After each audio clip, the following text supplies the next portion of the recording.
नमस्कार students, good evening. कैसे आप लोग? भगवान से प्रार्थना करूंगा, आशा करता हूं आप लोग सब स्वस्थ होंगे, सुखी होंगे और अपने घर पर ही होंगे जो ये सिचुएशन है। तो आपकी पढ़ाई चल रही होगी घर पर और आप मेहनत कर रहे होंगे 12th क्लास के लिए, यानी 12th का जो एग्ज़ाम है उसमें अच्छे मार्क्स लाने के लिए आप जोर शोर से घर पर ही मेहनत कर रहे होंगे।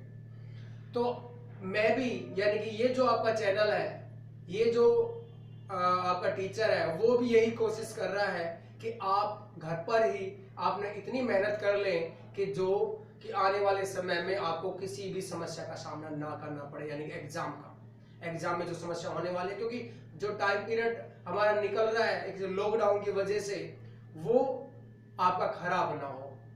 तो ये जो चैनल है और मैं कोशिश करता हूं कि आपका जो समय है, आपका जो समय ये उपयोग हो सके और इसका पूरा पूरा यूटिलाइजेशन हो सके। तो उसी कड़ी को आगे बढ़ाते हुए आज मैं 12th क्लास का जो चैप्टर है जिसे बोलते हैं ऑर्गेनाइजिंग, यानी कि संगठन, आज शुरुआत करते हैं इसी चैप्टर की। लास्ट हमने चैप्टर जो किया था, 4th chapter, that is called the planning, यानी कि नियोजन जो किया था। तो उसके बाद आज हम जो शुरू करने जा रहे हैं वो मैनेजमेंट का नेक्स्ट फंक्शन, यानी कि प्रबंध का जो अगला कार्य है वो है संगठन, यानी कि ऑर्गेनाइजिंग। तो ऑर्गेनाइजिंग जो चैप्टर है, जो कंसेप्ट है, ये इंपॉर्टेंट है। काफी कुछ इसके अंदर हमें सीखने को मिलेगा, काफी कुछ हम लोग इस चैप्टर से सीखेंगे। ये चैप्टर थोड़ा सा लेंथी है पर इंटरेस्टिंग है, तो आप मेरे साथ बने रहे और इस क्लास को लेते रहे। जो बच्चे वो लास्ट वाली क्लासेस नहीं ले पाए हैं, तो मैं कोशिश करूंगा कि इस वीडियो के लिंक में लास्ट में आपको लिंक डाल सकूं और आप वो वीडियोस देख सकते हैं, या फिर आप इस चैनल पे जाइए और लास्ट जो वीडियोस है उस पर आप क्लिक करिए और आप वीडियो देख सकते हैं और वहां से चैप्टर पढ़ सकते हैं, वहां से सीख सकते हैं। तो शुरुआत करते हैं business study chapter 5th organising, यानी संगठन की। और एक रिक्वेस्ट आपसे जरूर करूंगा कि आप इस चैनल को ज्यादा से ज्यादा सब्सक्राइब करें, शेयर करें और लाइक करें। चलते हैं, शुरुआत करते हैं। ऑर्गेनाइजिंग क्या? देखिए, फंक्शन मैनेजमेंट की बात करें हम, मैनेजमेंट चैप्टर हमारा जो बुक है दैट इज कॉल्ड मैनेजमेंट। तो इस मैनेजमेंट का चैप्टर 5th है दैट इज कॉल्ड ऑर्गेनाइजिंग। तो संगठन के जो प्रमुख कार्य मैंने बताया था, तो जो दूसरा प्रमुख कार्य है, पहला कार्य हमने पढ़ा था प्लानिंग, दूसरा कार्य है, दूसरा जो फंक्शन है वो ऑर्गेनाइजिंग। यानी कि जब हम लोग नियोजन कर लेते हैं, प्लानिंग कर लेते हैं कि क्या करना है, और जब हम लोग उद्देश्य ऑब्जेक्टिव एम्स सेट कर लिया जाता है कि संगठन का उद्देश्य क्या होगा, परिभाषित कर लिया जाता है, संगठन की प्लानिंग क्या होगी, नियोजन क्या होगा, तो उससे नेक्स्ट जो कदम होगा वो होगा ऑर्गेनाइजिंग संगठन। यानी कि किसी भी फर्म का, किसी भी व्यवसाय का जो काम है, प्रबंधक प्लानिंग करने के बाद जो शुरुआत करता है उसे कहते हैं ऑर्गेनाइजिंग। अगर ऑर्गेनाइजिंग सही से नहीं होगी, संगठन सही से नहीं, जो संगठन प्रक्रिया है वो सही नहीं होगी, जो हमने प्लानिंग किया है लास्ट चैप्टर में, वो जो प्लानिंग है प्रबंध की, वो प्लानिंग व्यर्थ हो जाएगी, उस प्लानिंग का कोई भी फायदा नहीं मिलेगा। यानी प्लानिंग का जो प्लान बनाए हैं, जो नियोजन किया है, उसको कैसे लागू करना है, कहां लागू करना है, ये हम पढ़ेंगे संगठन में। तो संगठन क्या बोलता है, देखिए, Organizing refer to arranging everything in orderly form and making the most efficient use of resource. The aim of organizing is to enable people to work together for a common purpose. यानी means to say organizing क्या है? Organizing arrange कर रहा है क्रियाओं को, हर चीज को व्यवस्थित करता है, यानी क्रियाओं को व्यवस्थित करना, या हम कह सकते हैं एवरीथिंग ऑर्डरली, व्यवस्थित करना, क्रमबद्धता में लाना। जो क्रियाएं होती है फर्म में, जो भी क्रियाएं होती है उसको क्या करता है वो किसके अंदर लाना, ऑर्डर में लाना, क्रियाबद्ध करना, क्रमबद्ध करना। Form and making the most efficient of resource, और जो रिसोर्स है उनको इस तरह से यूज करना कि वो मैक्सिमम यूटिलाइजेशन हो सके, उसका एफिशिएंट यूज हो सके। समझिए, ऑर्गेनाइजिंग कहती है कि सभी क्रियाओं को, एवरीथिंग अरेंजिंग एवरीथिंग ऑर्डरली, क्रमबद्ध करना, और दूसरा संसाधनों का इस तरह से प्रयोग किया जाए जिससे कि वो उसके अंदर एफिशिएंसी आ सके, यानी कि उसके अंदर कुशलता से संसाधनों का प्रयोग करना सीखना, that is called organising. The aim of organizing is to enable people to work together for a common purpose। यानी जो एम है, उद्देश्य है ऑर्गेनाइजिंग का, वो क्या करता है, जो कर्मचारी है, जो उस फर्म में, उस बिजनेस में काम कर रहे हैं, उन सभी का जो कार्य पर लगाना, क्या करके, उनका सबका एम, उद्देश्य, जो जनरल उद्देश्य है, जो कि कॉमन पर्पस है, उसके तरफ लेके जाना, यानी कि कॉमन पर्पस की तरफ सभी के कर्मचारियों, सभी पीपल्स का, सभी लोगों का जो संगठन से जुड़े हुए हैं, उनका सभी का जो कार्य है, एक रूपता किसकी तरफ लेके जाना, कॉमन पर्पस की तरफ, यानी कि सामूहिक उद्देश्य की तरफ उस कार्य को लगाना, that is called organising aim. तो ऑर्गेनाइजिंग एम क्या है कि किया गया जो कार्य है, कर्मचारियों के किए गए कार्य को कॉमन पर्पस की तरफ, सामूहिक उद्देश्य की तरफ अग्रसर करना। और क्या बोलता है, that is very important, organising is the process of identifying and grouping the work to be perform. क्या कहता है, ऑर्गेनाइजिंग क्या, एक ऐसी क्रिया है, एक प्रक्रिया है, of identifying and grouping the work to be perform, कि क्रियाओं की पहचान करना, क्या कार्य करना है, और उनका ग्रुप बनाना। कहते हैं कि एक कार्य को करने के लिए हम बात करते हैं, एक बिजनेस के अंदर बहुत सारे कार्य हो सकते हैं, उन कार्य की पहचान करना, कौन सी क्रिया की जानी है, और एक जैसी क्रियाओं के अलग अलग group banana, that is called, जिसे हम कहेंगे डिपार्टमेंटलाइजेशन, यानी कि विभाग बनाना। आगे बढ़ेंगे उस बारे में, बस अभी यहां समझते हैं कि organising is the process of identifying, उनकी पहचान करना, क्रियाओं की पहचान करना, and grouping the work to be perform, और उनके कार्य का ग्रुप बनाना जो किया जाने वाला है, ये एक प्रोसेस है। Defining and delegating responsibility and authority, और क्या करता है, डिफाइनिंग एंड डेलीगेटिंग रिस्पॉन्सिबिलिटी, अधिकारों और दायित्व को परिभाषित करता है। अधिकारों और दायित्व किसके, किसके, स्टाफ के, वर्कर्स के, कर्मचारी के, जो उस व्यवसाय से जुड़े हुए हैं, उन लोगों के अधिकार और कर्तव्य को परिभाषित करना।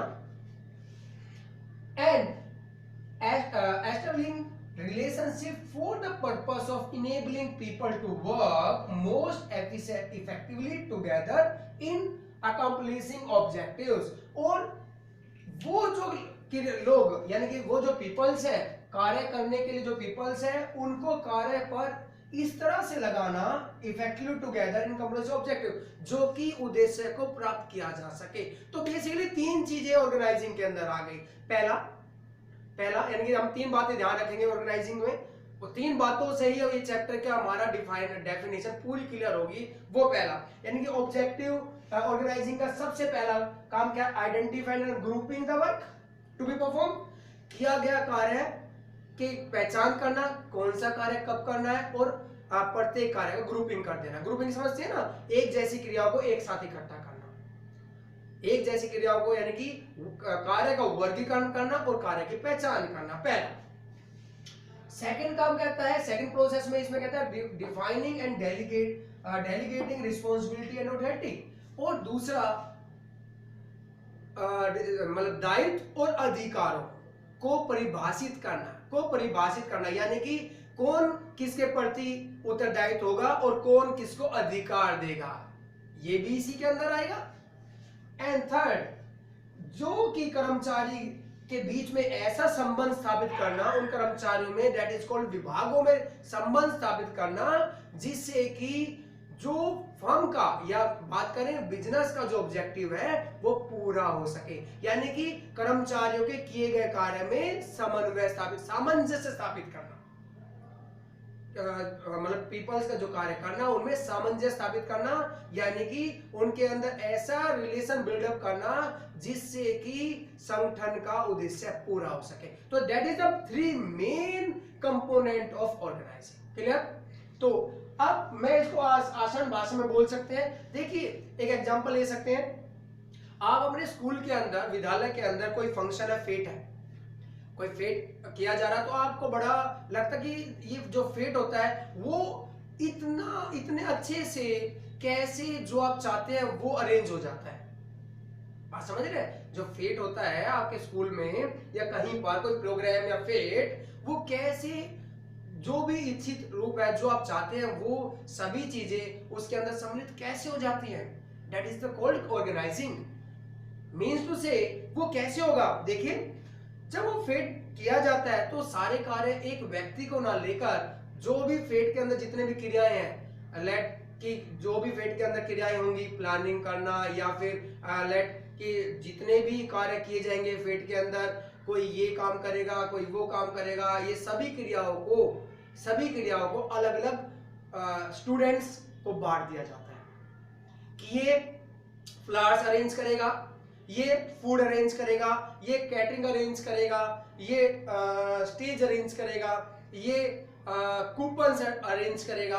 तो वो सभी क्रिया को क्या कर दिया, डिवाइड कर दिया, और किसको, प्रत्येक कार्य को एक विशेष व्यक्ति को सौंप दिया जाता है, और उन सभी कार्यों को एक ऑफिसर्स के द्वारा क्या किया जाएगा, उसकी ऑब्जर्वेशन में रखा जाएगा। पर क्रियाओं को अलग अलग स्टूडेंट्स के द्वारा बांट दिया जाता है। अब वो स्टूडेंट्स अपने क्रियाओं को अच्छे से करने का प्रयास करते हैं, पर उनका सामूहिक उद्देश्य क्या हुआ, फेट।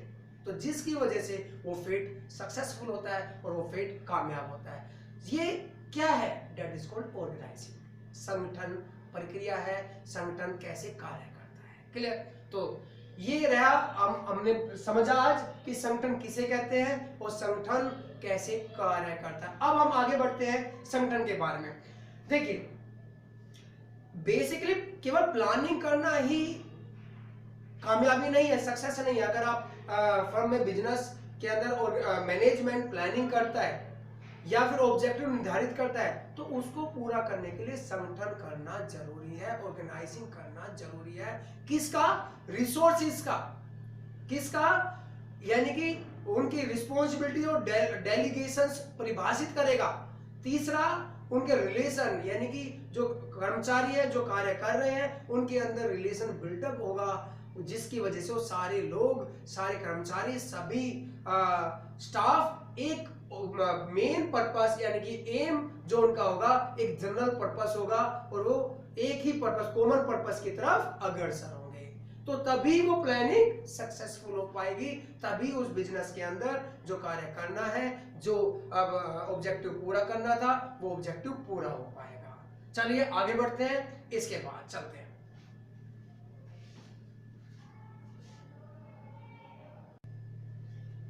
देखिए नेक्स्ट स्टेप है हमारे पास process of organizing. Process of organizing, ये प्रोसेस ऑफ ऑर्गेनाइजिंग मतलब कि जैसे प्रोसेस ऑफ प्लानिंग पढ़ा आप लोगों ने, सेम की प्रक्रिया है ऑर्गेनाइजिंग कैसे किया जाएगा, ऑर्गेनाइजिंग करने का तरीका। तो ये हम बात करेंगे प्रोसेस सेम वही है, इस प्रोसेस के भी कुछ स्टेप्स होंगे। स्टेप्स क्या है, देखिए पहला, जब हम संगठन करते हैं, ऑर्गेनाइज करते हैं, तो कुछ हमें स्टेप्स को ध्यान में रखना है। वो स्टेप्स उन स्टेप्स का हमें क्या करना होगा, पालन करना होगा, या फिर उन स्टेप्स को फॉलो करना होगा। वो पहला स्टेप्स देखिए पहला स्टेप्स क्या है, identification and division of work. Identification and division of work, पहला, सबसे पहले ऑर्गेनाइजिंग करते वक्त क्या बात में ध्यान रखनी है, क्या ध्यान रखना है कि आइडेंटिफिकेशन मीन्स टू से कार्य की पहचान, क्या करना है, कार्य की पहचान और कार्य का विभाजन, ये हमें ध्यान रखना है। कार्य की पहचान करना है और कार्य का विभाजन। आप कहेंगे कार्य की पहचान मतलब, कार्य की पहचान का मतलब है संगठन प्रक्रिया का जो सबसे पहला, फर्स्ट, सर्वप्रथम कदम क्या है, जो पूर्व निर्धारित, पहले से जो निर्धारित योजनाएं है, यानी कि जो हमने लास्ट चैप्टर में कहा कि पहले से निर्धारित की गई जो प्लान्स है, जो प्लान बनाए हैं, योजनाएं बनाई गई हैं, उनकी पहचान करना कि क्या योजनाएं बनाई गई थी। यानी कि सर्वप्रथम बनाई गई योजनाओं की पहचान करना, यानी जो प्लान किए गए थे उनको आइडेंटिफाई करना, वो प्लान क्या थे, और उनकी पहचान करना तथा उसके अकॉर्डिंग कार्य का विभाजन करना। यानी कि जो प्लानिंग है उसको पहले निर्धारित करना, प्लानिंग क्या थी, उसके अकॉर्डिंग ही कार्य का विभाजन करना। दैट इज कॉल्ड, कहेंगे हम, identification and division of work. यानी आप क्लियर हुआ कि आइडेंटिफिकेशन का मतलब यह है कि पूर्व निर्धारित जो प्री प्लान है, जो प्री प्लान यानी ऑलरेडी प्लान किया गया है, वो उनको पहचान करना, ध्यान रखना कि प्लानिंग क्या हुई है, प्लान कौन सा बनाया गया है, उसके अकॉर्डिंग जो प्लान बनाया गया उसके अकॉर्डिंग उस एक्टिविटीज को डिवाइड करना, वर्क को डिवाइड कर देना। और इसके अलावा कार्य का विभाजन इस प्रकार किया जाए कि कार्य करने में पुनरावृत्ति ना हो सके। बात समझ में आई कि कार्य का विभाजन ऐसे हो, जो वर्क डिवाइड इस तरह से हो कि उस कार्य का दोहरापन ना हो, वो डबल ना हो जाए, यानी कि पुनरावृत्ति मतलब बार बार वो कार्य दोहराया ना जा सके। क्यों? अगर कार्य दोहराया जाएगा तो दो चीजें नुकसान होंगी, दो चीजों का लॉस होगा, समय एंड कॉस्ट। और जो कि दोनों ही चीज वेरी इंपॉर्टेंट कंटेंट है एक बिजनेस के लिए, समय और कॉस्ट। अगर किसी क्रिया को 2 बार किया जा रहा है, 2 से अधिक बार किया जा रहा है, तो उस पर समय ज्यादा लगेगा, उस पर लागत ज्यादा लगेगी। तो यहां पर कहा गया है identification and division of work में कि पूर्व निर्धारित योजनाओं को की पहचान करना, उसके आधार पर according to the base of already planned the planning, तो क्या करना है, division of work. Division of work किसके अकॉर्डिंग हमने डिवाइड करना है, अकॉर्डिंग टू प्री प्लान या already made the plan of organisation. तो उसके अकॉर्डिंग इस कार्य को विभाजित करना, जिसे हम बोलेंगे हिंदी में कहें तो संगठन प्रक्रिया का सर्वप्रथम, संगठन प्रक्रिया का सबसे पहला क्या है, पूर्व निर्धारित योजनाओं की पहचान करना तथा कार्य का विभाजीकरण करना, कार्य को विभाजित करना। उसके अकॉर्डिंग कार्य कैसे विभाजित होगा, इस तरह से विभाजित होगा कि उन क्रियाओं को 2 बार ना किया जा सके, यानी कि क्रियाओं का पुनरावृत्ति ना हो। पुनरावृत्ति मीन्स से बार बार वो क्रियाएं दोबारा से ना की जा सके। क्लियर? और तथा काम का बोझ सभी कर्मचारियों पर क्या हो सके, विभाजित हो जाए। यानी कि ऐसा ना हो सारा कार्य एक ही व्यक्ति के पास दिया जाए, सभी कार्य एक व्यक्ति करेगा, नहीं। कार्य इस तरह से हो कि कार्य का बोझ एक व्यक्ति पर ना होकर सभी व्यक्तियों के ऊपर आ जाए, जिससे वो कार्य सही हो सके, जिसे कहते हैं identification and division of work. अब वो कार्य विभाजित कर दिया है, कार्य विभाजित कर दिया, कार्य को विभाजित कर दिया, कर्मचारी को सौंप दिया गया। Next, second, departmentalisation. गुड। तो सेकंड प्रोसेस क्या होगा, देखिए इसमें था कार्य की पहचान करना और कार्य को विभाजित करना। जब कार्य की पहचान हो गई, कार्य को विभाजित कर दिया गया, तो उसे कहते हैं हम डिपार्टमेंटलाइजेशन। तो प्रत्येक कार्य को, जो कार्य दिए गए थे, जो कार्य विभाजित किए गए थे, क्या करना होगा कि कार्य को छोटी छोटी इकाइयों में बांट दिया जाएगा। उस कार्य को छोटी छोटी इकाइयों में बांट दिया जाएगा।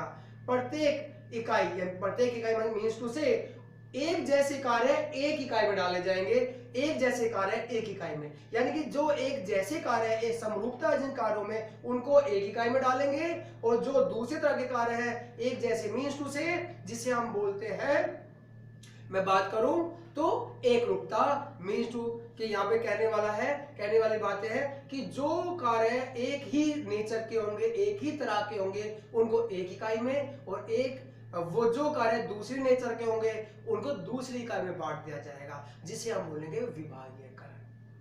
क्या बोलेंगे? विभागीयकरण, यानी कि डिपार्टमेंटलाइजेशन। यहां पर कहता है जब कार्य को छोटी छोटी या अथवा प्रबंधकीय क्रियाओं में विभाजित कर दिया जाता है, प्रबंधकीय क्रियाओं के अंदर विभाजित कर दिया जाता है, तो उनमें से जो क्रियाएं समान प्रकृति की है, यानी कि जो क्रिया समान प्रकृति की है, उनको साथ साथ क्या करेंगे, समूह बना दिया जाएगा, उनका साथ साथ समूहन कर दिया जाता है, यानी कि उनका ग्रुप बना दिया जाएगा। एक जैसी क्रियाओं का एक ग्रुप, दूसरी क्रियाओं का दूसरा ग्रुप, तीसरी क्रियाओं का तीसरा ग्रुप, यानी कि कार्यों को छोटे छोटे इकाइयों में बांट दिया। उसी को बोलेंगे हम डिपार्टमेंटलाइजेशन, जिसे बोलेंगे विभागीयकरण। क्या बोलते हैं? विभागीयकरण। तो विभागीयकरण का जो की रचना है कुछ लक्ष्यों को प्राप्त करने के लिए की जाती है। जो विभागीयकरण, डिपार्टमेंटलाइजेशन या डिपार्टमेंट क्यों बनाए जाते हैं? लक्ष्य को यानी कि उद्देश्य को पूरा करने के लिए बनाए जाते हैं, और ये मानकर बनाए जाते हैं कि ये सभी मिलकर, ये सभी डिपार्टमेंट, ये सभी विभाग मिलकर उस लक्ष्य को पूरा कर पाएंगे। और यह बार बार बता रहा हूं कि क्योंकि एक व्यवसाय के अंदर बहुत सारे कार्य हो सकते हैं, एक व्यक्ति तो उसको नहीं कर सकता, तो इसीलिए कार्यों को विभाजित कर दिया पहले प्रोसेस में, दूसरे प्रोसेस में छोटे छोटे इकाइयों में बांट दिया, जिसे बोलेंगे हम डिपार्टमेंटलाइजेशन। क्लियर? थर्ड, अब बात करते हैं असाइनमेंट ऑफ ड्यूटीज। क्या बात करते हैं? Assignment of duties. Assignment of duties, अब यहां पर विभाग बना दिए गए। क्या बना दिए गए? विभाग बना दिए गए। कार्य को छोटे छोटे इकाइयों में बांटा और उन छोटे छोटे इकाइयों के अकॉर्डिंग विभाग बना दिए। अब विभाग बनाने के बाद तीसरा कदम आता है असाइनमेंट ऑफ ड्यूटीज। कर्तव्यों का निर्धारण कर देना। कर्तव्यों का निर्धारण या कर्तव्यों का निर्धारण बोलेंगे assignment of duties. Means to say यहां कहता है कि अगला स्टेप जो होगा, जो डिपार्टमेंट बनाए गए हैं, जो विभाग बनाए गए हैं, प्रत्येक विभाग को एक विशेष अधिकारी द्वारा को सौंपा जाएगा।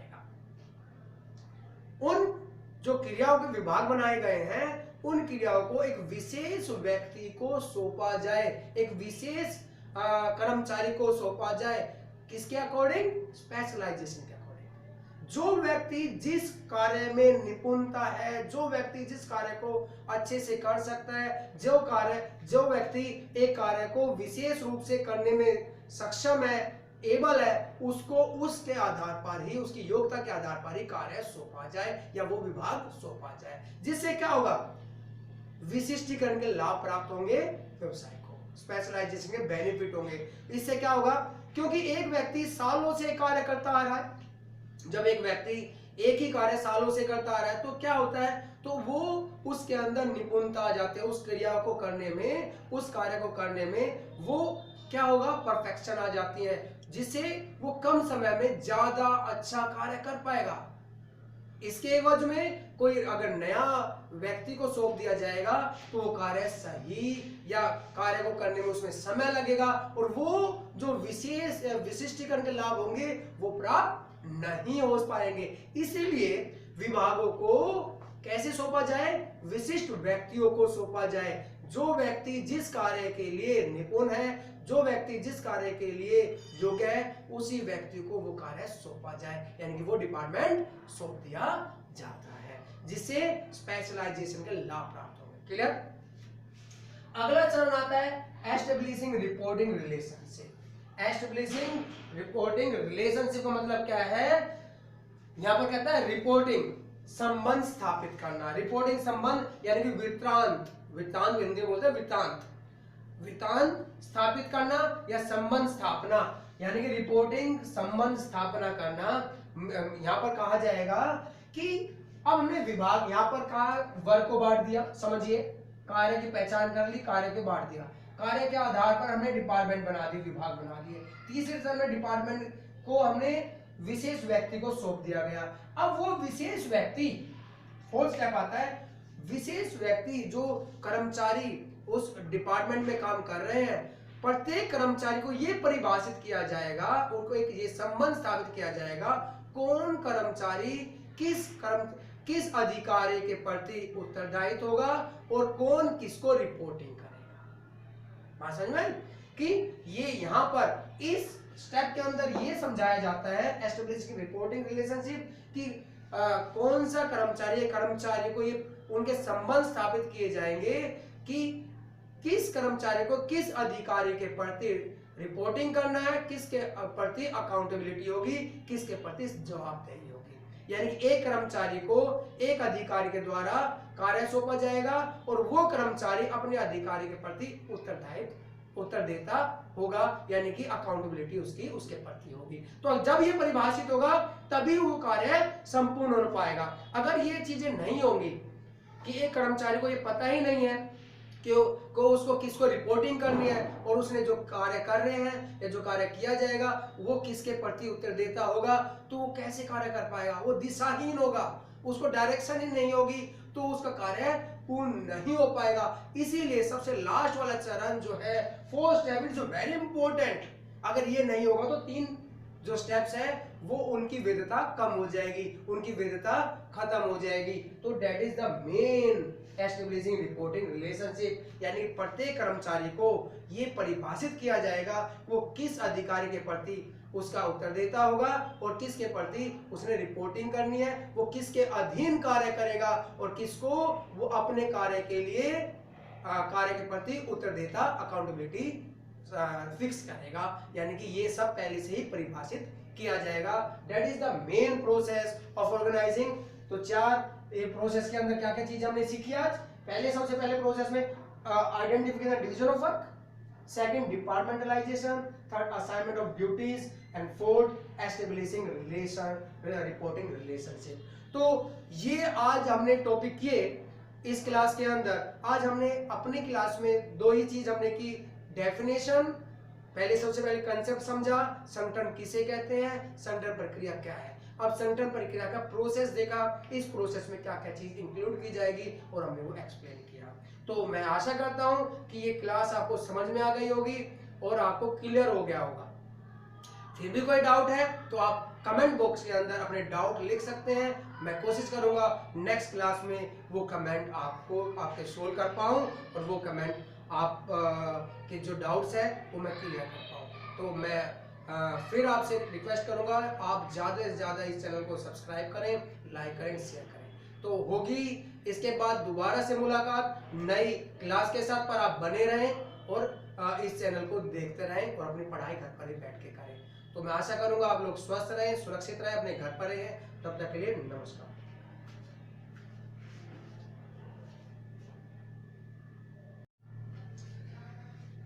नमस्कार स्टूडेंट्स, गुड इवनिंग। कैसे आप लोग?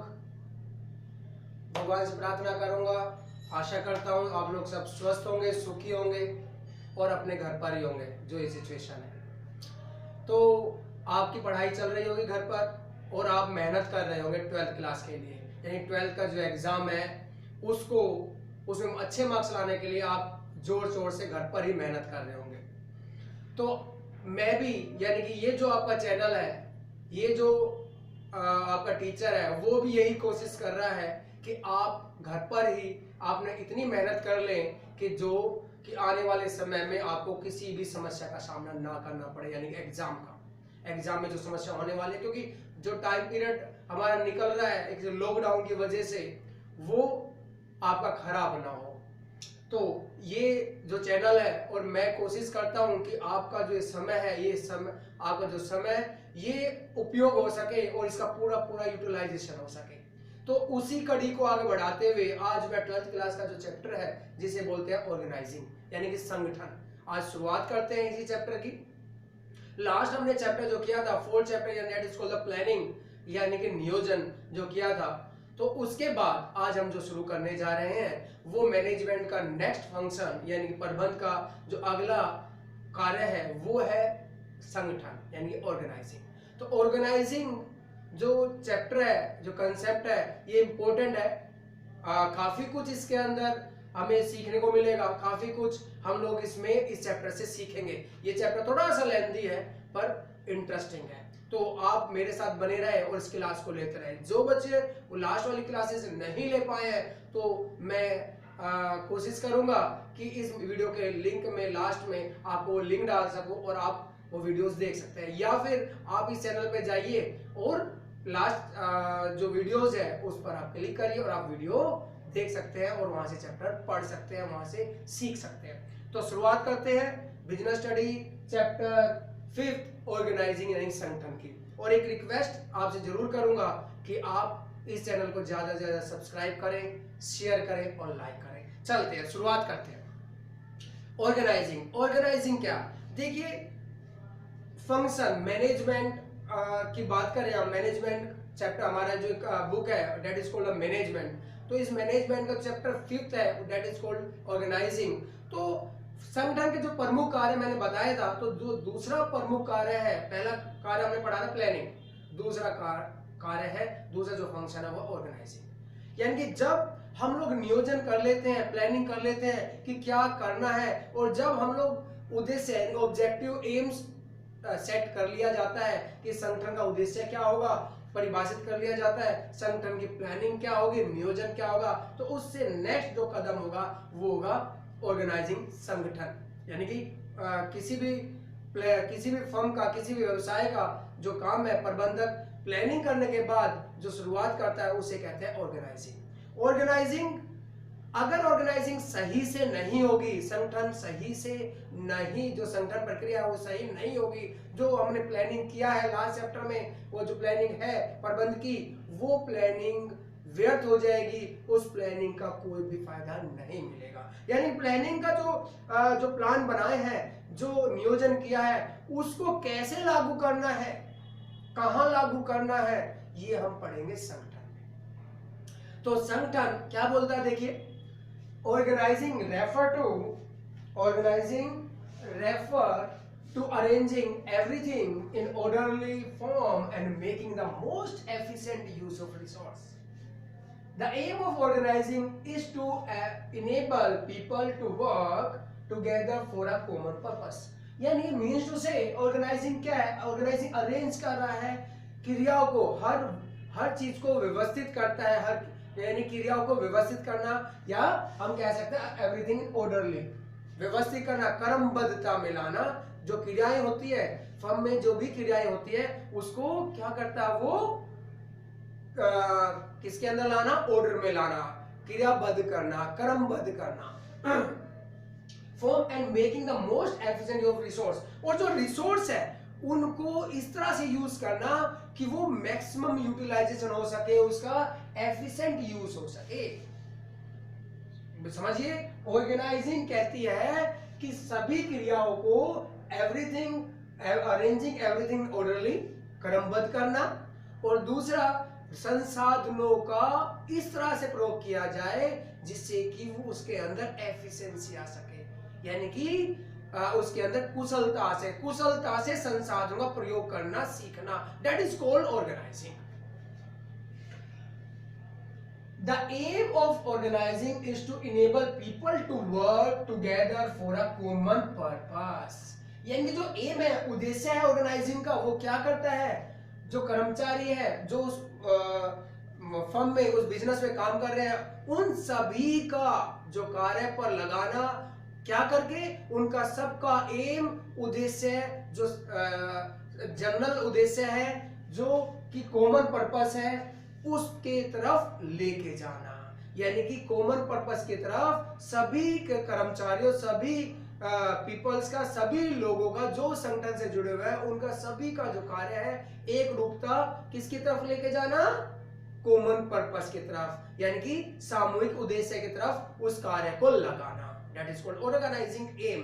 द ऑर्गेनाइजिंग एम क्या है कि किया गया जो कार्य है, कर्मचारियों के किए गए कार्य को कॉमन पर्पस की तरफ, सामूहिक उद्देश्य की तरफ अग्रसर करना। और क्या बोलता है, that is very important, organising is the process of identifying and grouping the work to be perform. क्या कहता है, ऑर्गेनाइजिंग क्या, एक ऐसी क्रिया है, एक प्रक्रिया है, of identifying and grouping the work to be perform, कि क्रियाओं की पहचान करना, क्या कार्य करना है, और उनका ग्रुप बनाना। कि देखिए, एक कार्य को करने के लिए हम बात करते हैं, एक बिजनेस के अंदर बहुत सारे कार्य हो सकते हैं, उन कार्य की पहचान करना, कौन सी क्रिया की जानी है, और एक जैसी क्रियाओं के अलग अलग group banana, that is called, जिसे हम कहेंगे डिपार्टमेंटलाइजेशन, यानी कि विभाग बनाना। आगे बढ़ेंगे उस बारे में, बस अभी यहां समझते हैं कि organising is the process of identifying, उनकी पहचान करना, क्रियाओं की पहचान करना, and grouping the work to be perform, और उनके कार्य का ग्रुप बनाना जो किया जाने वाला है, ये एक प्रोसेस है। Defining and delegating responsibility and authority, और क्या करता है, डिफाइनिंग एंड डेलीगेटिंग रिस्पॉन्सिबिलिटी, अधिकारों और दायित्व को परिभाषित करता है।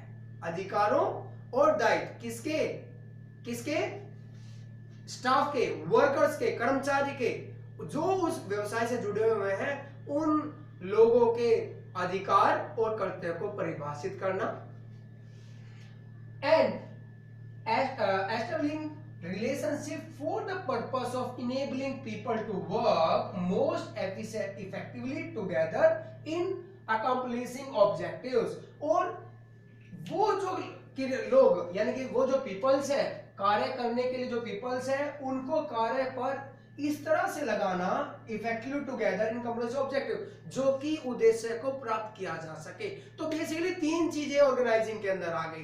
पहला यानी कि हम 3 बातें ध्यान रखेंगे ऑर्गेनाइजिंग में, वो 3 बातों से ही ये चैप्टर का हमारा डेफिनेशन पूरी क्लियर होगी। वो पहला यानी कि ऑब्जेक्टिव ऑर्गेनाइजिंग का सबसे पहला काम क्या है? Identifying and grouping the work to be perform.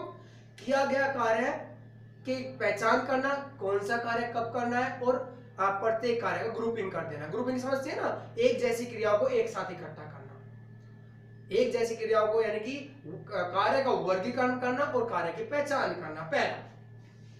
Second काम कहता है, सेकंड प्रोसेस में इसमें कहता है defining and delegating responsibility and authority, और दूसरा मतलब दायित्व और अधिकारों को परिभाषित करना, यानी कि कौन किसके प्रति उत्तरदायित्व होगा और कौन किसको अधिकार देगा, ये भी इसी के अंदर आएगा। एंड थर्ड, जो कि कर्मचारी के बीच में ऐसा संबंध स्थापित करना, उन कर्मचारियों में, दैट इज कॉल्ड विभागों में संबंध स्थापित करना, जिससे कि जो फर्म का या बात करें बिजनेस का जो ऑब्जेक्टिव है वो पूरा हो सके, यानी कि कर्मचारियों के किए गए कार्य में सामंजस्य स्थापित करना, मतलब पीपल्स का जो कार्य करना उनमें सामंजस्य स्थापित करना, यानी कि उनके अंदर ऐसा रिलेशन बिल्डअप करना जिससे कि संगठन का उद्देश्य पूरा हो सके। तो that is the 3 main component of organising. Clear? तो अब मैं इसको आसान भाषा में बोल सकते हैं। देखिए एक एग्जांपल ले सकते हैं, आप अपने स्कूल के अंदर, विद्यालय के अंदर कोई फंक्शन है, फेट है, कोई फेट किया जा रहा है, तो आपको बड़ा लगता कि ये जो फेट होता है वो इतने अच्छे से कैसे जो आप चाहते हैं वो अरेंज हो जाता है। बात समझ रहे? जो फेट होता है आपके स्कूल में या कहीं पर कोई प्रोग्राम या फेट, वो कैसे जो भी इच्छित रूप है जो आप चाहते हैं वो सभी चीजें उसके अंदर सम्मिलित कैसे हो जाती हैं, that is the called organising. Means to say वो कैसे होगा, देखिए जब वो फेट किया जाता है तो सारे कार्य एक व्यक्ति को ना लेकर, जो भी फेट के अंदर जितने भी क्रियाएं हैं, लेट कि जो भी फेट के अंदर क्रियाएं होंगी, प्लानिंग करना या फिर लेट कि जितने भी कार्य किए जाएंगे फेट के अंदर, कोई ये काम करेगा, कोई वो काम करेगा, ये सभी क्रियाओं को अलग अलग स्टूडेंट्स को बांट दिया जाता है कि ये फ्लावर्स अरेंज करेगा, ये फूड अरेंज करेगा, ये कैटरिंग अरेंज करेगा, ये स्टेज अरेंज करेगा, ये कूपन्स अरेंज करेगा। तो वो सभी क्रिया को क्या कर दिया, डिवाइड कर दिया, और किसको, प्रत्येक कार्य को एक विशेष व्यक्ति को सौंप दिया जाता है, और उन सभी कार्यों को एक ऑफिसर्स के द्वारा क्या किया जाएगा, उसकी ऑब्जर्वेशन में रखा जाएगा। पर क्रियाओं को अलग अलग स्टूडेंट्स के द्वारा बांट दिया जाता है। अब वो स्टूडेंट्स अपने क्रियाओं को अच्छे से करने का प्रयास करते हैं, पर उनका सामूहिक उद्देश्य क्या हुआ, फेट। तो जिसकी वजह से वो फेट सक्सेसफुल होता है और वो फेट कामयाब होता है। ये क्या है, दैट इज कॉल्ड ऑर्गेनाइजिंग। संगठन प्रक्रिया है, संगठन कैसे कार्य करता है। क्लियर? तो ये रहा, हमने समझा आज कि संगठन किसे कहते हैं और संगठन कैसे कार्य करता है। अब हम आगे बढ़ते हैं संगठन के बारे में। देखिए बेसिकली केवल प्लानिंग करना ही कामयाबी नहीं है, सक्सेस नहीं है। अगर आप फर्म में बिजनेस के अंदर और मैनेजमेंट प्लानिंग करता है या फिर ऑब्जेक्टिव निर्धारित करता है, तो उसको पूरा करने के लिए संगठन करना जरूरी है, ऑर्गेनाइजिंग करना जरूरी है। किसका, रिसोर्सेज का, किसका, यानी कि उनकी रिस्पॉन्सिबिलिटी और डेलीगेशंस परिभाषित करेगा। तीसरा, उनके रिलेशन यानी कि जो कर्मचारी है जो कार्य कर रहे हैं उनके अंदर रिलेशन बिल्डअप होगा, जिसकी वजह से वो सारे लोग, सारे कर्मचारी, सभी स्टाफ एक मेन पर्पस यानी कि एम जो उनका होगा एक जनरल पर्पस होगा और वो एक ही पर्पस, कॉमन पर्पस की तरफ अग्रसर होंगे। तो तभी वो प्लानिंग सक्सेसफुल हो पाएगी, तभी उस बिजनेस के अंदर जो कार्य करना है, जो अब ऑब्जेक्टिव पूरा करना था वो ऑब्जेक्टिव पूरा हो पाएगा। चलिए आगे बढ़ते हैं, इसके बाद चलते हैं।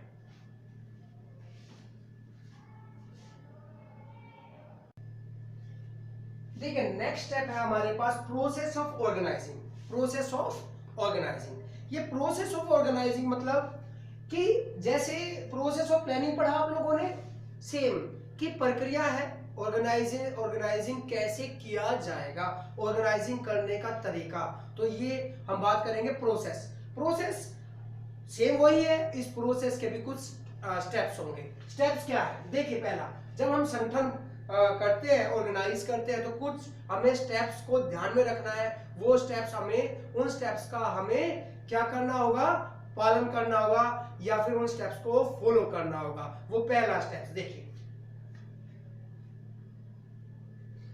पहला स्टेप्स क्या है, identification and division of work. Identification and division of work, पहला सबसे पहले ऑर्गेनाइजिंग करते वक्त क्या बात में ध्यान रखनी है, क्या ध्यान रखना है कि आइडेंटिफिकेशन मीन्स टू से कार्य की पहचान, क्या करना है, कार्य की पहचान और कार्य का विभाजन, ये हमें ध्यान रखना है। कार्य की पहचान करना है और कार्य का विभाजन। आप कहेंगे कार्य की पहचान मतलब, कार्य की पहचान का मतलब है संगठन प्रक्रिया का जो सबसे पहला फर्स्ट सर्वप्रथम कदम क्या है, जो पूर्व निर्धारित, पहले से जो निर्धारित योजनाएं है, यानी कि जो हमने लास्ट चैप्टर कहा कि पहले से निर्धारित की गई जो प्लान्स है, जो प्लान बनाए हैं, योजनाएं बनाई गई हैं, उनकी पहचान करना कि क्या योजनाएं बनाई गई थी, यानी कि सर्वप्रथम बनाई गई योजनाओं की पहचान करना, यानी जो प्लान किए गए थे उनको आइडेंटिफाई करना, वो प्लान क्या थे और उनकी पहचान करना तथा उसके अकॉर्डिंग कार्य का विभाजन करना, यानी कि जो प्लानिंग है उसको पहले निर्धारित करना, प्लानिंग क्या थी उसके अकॉर्डिंग ही कार्य का विभाजन करना, दैट इज कॉल्ड, कहेंगे हम identification and division of work. यानी आप क्लियर हुआ कि आइडेंटिफिकेशन का मतलब यह है कि पूर्व निर्धारित जो प्री प्लान है, जो प्री प्लान यानी ऑलरेडी प्लान किया गया है, वो उनको पहचान करना, ध्यान रखना कि प्लानिंग क्या हुई है, प्लान कौन सा बनाया गया है, उसके अकॉर्डिंग जो प्लान बनाया गया उसके अकॉर्डिंग उस एक्टिविटीज को डिवाइड करना, वर्क को डिवाइड कर देना। और इसके अलावा कार्य का विभाजन इस प्रकार किया जाए कि कार्य करने में पुनरावृत्ति ना हो सके। बात समझ में आई कि कार्य का विभाजन ऐसे हो, जो वर्क डिवाइड इस तरह से हो कि उस कार्य का दोहरापन ना हो, वो डबल ना हो जाए, यानी कि पुनरावृत्ति मतलब बार बार वो कार्य दोहराया ना जा सके। क्यों, अगर कार्य दोहराया जाएगा तो दो चीजें नुकसान होंगी, दो चीजों का लॉस होगा, समय एंड कॉस्ट, और जो कि दोनों ही चीज वेरी इंपॉर्टेंट कंटेंट है एक बिजनेस के लिए, समय और कॉस्ट। अगर किसी क्रिया को 2 बार किया जा रहा है, 2 से अधिक बार किया जा रहा है, तो उस पर समय ज्यादा लगेगा, उस पर लागत ज्यादा लगेगी। तो यहां पर कहा गया है identification and division of work में कि पूर्व निर्धारित योजनाओं को की पहचान करना, उसके आधार पर according to the base of already planned the planning, तो क्या करना है, division of work. Division of work किसके अकॉर्डिंग हमने डिवाइड करना है, अकॉर्डिंग टू प्री प्लान या already made the plan of organisation, तो उसके अकॉर्डिंग इस कार्य को विभाजित करना, जिसे हम बोलेंगे हिंदी में कहें तो संगठन प्रक्रिया का सर्वप्रथम, संगठन प्रक्रिया का सबसे पहला क्या है, पूर्व निर्धारित योजनाओं की पहचान करना तथा कार्य का विभाजीकरण करना, कार्य को विभाजित करना उसके अकॉर्डिंग। कार्य कैसे विभाजित होगा, इस तरह से विभाजित होगा कि उन क्रियाओं को दो बार ना किया जा सके, यानी कि क्रियाओं का पुनरावृत्ति ना हो। पुनरावृत्ति मीन्स से बार बार वो क्रियाएं दोबारा से ना की जा सके। क्लियर? और तथा काम का बोझ सभी कर्मचारियों पर क्या हो सके, विभाजित हो जाए। यानी कि ऐसा ना हो सारा कार्य एक ही व्यक्ति के पास दिया जाए, सभी कार्य एक व्यक्ति करेगा, नहीं। कार्य इस तरह से हो कि कार्य का बोझ एक व्यक्ति पर ना होकर सभी व्यक्तियों के ऊपर आ जाए, जिससे वो कार्य सही हो सके, जिसे कहते हैं identification and division of work. अब वो कार्य विभाजित कर दिया है, कार्य विभाजित कर दिया, कार्य को विभाजित कर दिया, कर्मचारी को सौंप दिया गया। Next second, departmentalisation. गुड। तो सेकंड प्रोसेस क्या होगा, देखिए इसमें था कार्य की पहचान करना और कार्य को विभाजित करना। जब कार्य की पहचान हो गई, कार्य को विभाजित कर दिया गया, तो उसे कहते हैं हम डिपार्टमेंटलाइजेशन। तो प्रत्येक कार्य को, जो कार्य दिए गए थे, जो कार्य विभाजित किए गए थे, क्या करना होगा कि कार्य को छोटी छोटी इकाइयों में बांट दिया जाएगा। उस कार्य को छोटी छोटी इकाइयों में बांट दिया जाएगा। प्रत्येक इकाई मीन्स टू से एक जैसे कार्य एक इकाई में डाले जाएंगे, एक जैसे कार्य एक इकाई में। यानी कि जो एक जैसे कार्य है, एक समरूपता है जिन कार्यों में, उनको एक इकाई में डालेंगे, और जो दूसरे तरह के कार्य है एक जैसे मीन्स टू से, जिसे हम बोलते हैं, मैं बात करूं तो एक रूपता मीन्स टू कि यहाँ पे कहने वाली बातें हैं कि जो कार्य एक ही नेचर के होंगे, एक ही तरह के होंगे, उनको एक इकाई में, और एक वो जो कार्य दूसरी नेचर के होंगे उनको दूसरी इकाई में बांट दिया जाएगा, जिसे हम बोलेंगे विभागीयकरण। क्या बोलेंगे?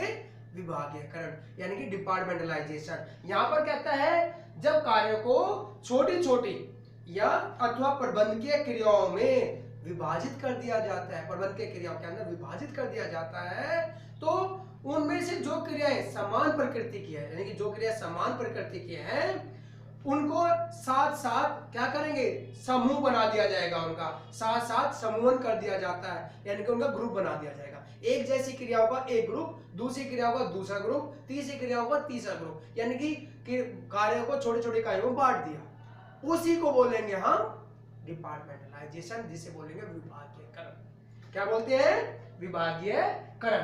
तो विभागीयकरण का जो की रचना है कुछ लक्ष्यों को प्राप्त करने के लिए की जाती है। जो विभागीयकरण, डिपार्टमेंटलाइजेशन या डिपार्टमेंट क्यों बनाए जाते हैं? लक्ष्य को, यानी कि उद्देश्य को पूरा करने के लिए बनाए जाते हैं, और ये मानकर बनाए जाते हैं कि ये सभी मिलकर, ये सभी डिपार्टमेंट, ये सभी विभाग मिलकर उस लक्ष्य को पूरा कर पाएंगे। और यह बार बार बता रहा हूं कि क्योंकि एक व्यवसाय के अंदर बहुत सारे कार्य हो सकते हैं, एक व्यक्ति तो उसको नहीं कर सकता, तो इसीलिए कार्यों को विभाजित कर दिया पहले प्रोसेस में, दूसरे प्रोसेस में छोटे छोटे इकाइयों में बांट दिया, जिसे बोलेंगे हम डिपार्टमेंटलाइजेशन। क्लियर? थर्ड, अब बात करते हैं असाइनमेंट ऑफ ड्यूटीज। क्या बात करते हैं? Assignment of duties. Assignment of duties, अब यहां पर विभाग बना दिए गए। क्या बना दिए गए? विभाग बना दिए गए। कार्य को छोटे छोटे इकाइयों में बांटा और उन छोटे छोटे इकाइयों के अकॉर्डिंग विभाग बना दिए। अब विभाग बनाने के बाद तीसरा कदम आता है असाइनमेंट ऑफ ड्यूटीज। कर्तव्यों का निर्धारण कर देना, कर्तव्यों का निर्धारण या कर्तव्यों का निर्धारण बोलेंगे असाइनमेंट ऑफ ड्यूटीज।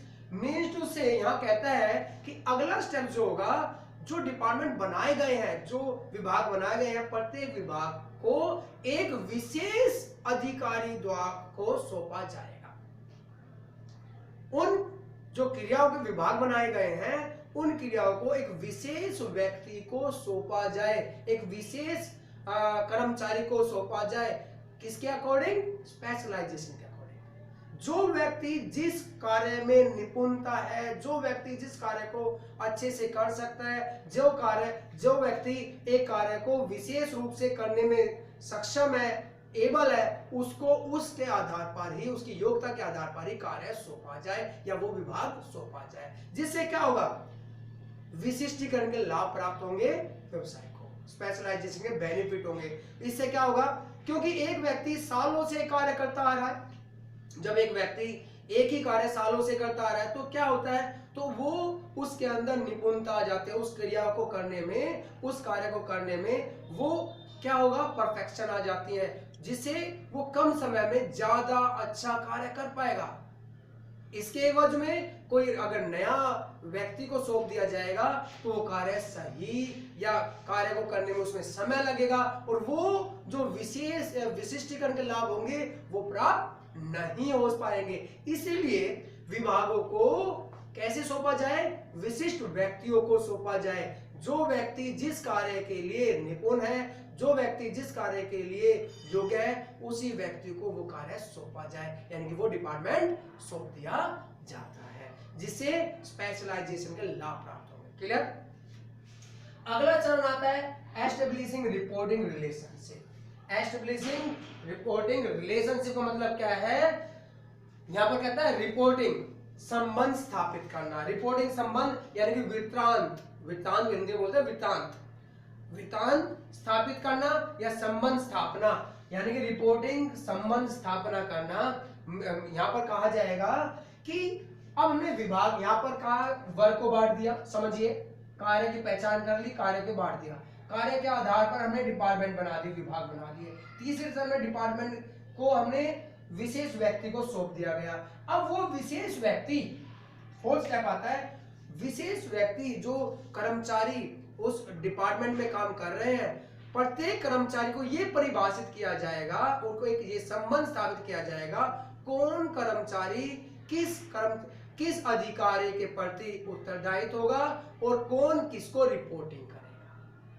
बात समझ में कि ये यहां पर इस स्टेप के अंदर ये समझाया जाता है एस्टेब्लिशिंग रिपोर्टिंग रिलेशनशिप कि कौन सा कर्मचारी को ये उनके संबंध स्थापित किए जाएंगे कि किस कर्मचारी को किस अधिकारी के प्रति रिपोर्टिंग करना है, किसके प्रति अकाउंटेबिलिटी होगी, किसके प्रति जवाबदेही होगी। यानी कि एक कर्मचारी को एक अधिकारी के द्वारा कार्य सौंपा जाएगा और वो कर्मचारी अपने अधिकारी के प्रति उत्तर देता होगा, यानी कि अकाउंटेबिलिटी उसके प्रति होगी। तो जब ये परिभाषित होगा तभी वो कार्य संपूर्ण हो पाएगा। अगर ये चीजें नहीं होंगी कि एक कर्मचारी को ये पता ही नहीं है कि उसको किसको रिपोर्टिंग करनी है और उसने जो कार्य कर रहे हैं या जो कार्य किया जाएगा वो किसके प्रति उत्तर देता होगा, तो वो कैसे कार्य कर पाएगा? वो दिशाहीन होगा, उसको डायरेक्शन ही नहीं होगी, तो उसका कार्य पूर्ण नहीं हो पाएगा। इसीलिए सबसे लास्ट वाला चरण जो है, fourth step is very important. अगर ये नहीं होगा तो 3 जो स्टेप्स है वो उनकी वैधता कम हो जाएगी, उनकी वैधता खत्म हो जाएगी। तो that is the main establishing reporting relationship, यानी प्रत्येक कर्मचारी को ये परिभाषित किया जाएगा वो किस अधिकारी के प्रति उसका उत्तर देता होगा और किसके प्रति उसने रिपोर्टिंग करनी है, वो किसके अधीन कार्य करेगा और किसको वो अपने कार्य के लिए कार्य के प्रति उत्तर देता, अकाउंटेबिलिटी फिक्स करेगा। यानी कि ये सब पहले से ही परिभाषित किया जाएगा। That is the main process of organising. तो 4 ये प्रोसेस के अंदर क्या क्या चीज हमने सीखी आज? सबसे पहले प्रोसेस में identification division of work, second departmentalisation, third assignment of duties and fourth establishing reporting relationship. तो ये आज हमने टॉपिक किए इस क्लास के अंदर। आज हमने अपनी क्लास में 2 ही चीज हमने की, डेफिनेशन, सबसे पहले कंसेप्ट समझा, संगठन किसे कहते हैं, संगठन प्रक्रिया क्या है। अब संगठन प्रक्रिया का प्रोसेस देखा, इस प्रोसेस में क्या क्या चीज इंक्लूड की जाएगी और हमने वो एक्सप्लेन किया। तो मैं आशा करता हूं कि ये क्लास आपको समझ में आ गई होगी और आपको क्लियर हो गया होगा। फिर भी कोई डाउट है तो आप कमेंट बॉक्स के अंदर अपने डाउट लिख सकते हैं। मैं कोशिश करूंगा नेक्स्ट क्लास में वो कमेंट आपके सोल्व कर पाऊं और वो कमेंट आप के जो डाउट्स है वो मैं क्लियर कर पाऊं। तो मैं फिर आपसे रिक्वेस्ट करूंगा आप ज़्यादा से ज़्यादा इस चैनल को सब्सक्राइब करें, लाइक करें, शेयर करें। तो होगी इसके बाद दोबारा से मुलाकात नई क्लास के साथ, पर आप बने रहें और इस चैनल को देखते रहें और अपनी पढ़ाई घर पर ही बैठ के करें। तो मैं आशा करूंगा आप लोग स्वस्थ रहें, सुरक्षित रहें, अपने घर पर रहें। तब तक के लिए नमस्कार।